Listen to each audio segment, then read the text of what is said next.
पुरानी बात है। एक जंगल में एक गुरुकुल था जिसमें बहुत सारे बच्चे पढ़ने आते थे। एक बार की बात है, गुरुजी सभी विद्यार्थियों को पढ़ा रहे थे, मगर एक विद्यार्थी ऐसा था जिसे बार बार समझाने पर भी समझ में नहीं आ रहा था। गुरुजी को बहुत तेज से गुस्सा आया और उन्होंने उस विद्यार्थी से कहा, जरा अपनी हथेली तो दिखाओ बेटा। विद्यार्थी ने अपनी हथेली गुरुजी के आगे कर दी। हथेली देखकर गुरुजी बोले, बेटा तुम घर चले जाओ, आश्रम में रहकर अपना समय व्यर्थ मत करो, तुम्हारे भाग्य में विद्या नहीं है। शिष्य ने पूछा, क्यों गुरुजी?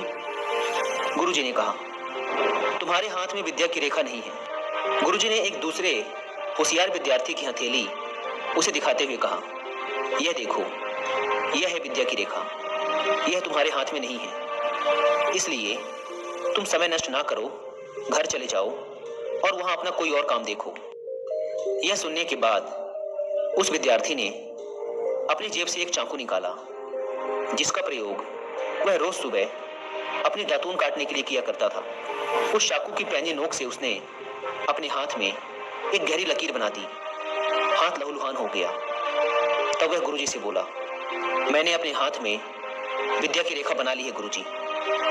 यह देखकर गुरुजी द्रवित हो उठे और उन्होंने उस विद्यार्थी को गले से लगा लिया। गुरुजी बोले, तुम्हें विद्या सीखने से दुनिया की कोई ताकत नहीं रोक सकती बेटा।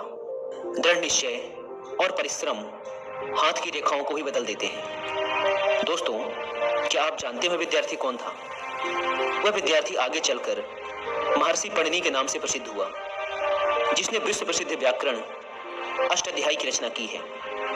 इतनी सदियां बीत जाने के बाद भी, आज 2700 वर्षों बाद भी विश्व की किसी भी भाषा में ऐसा उत्कृष्ट और पूर्ण व्याकरण का ग्रंथ अब तक नहीं बना।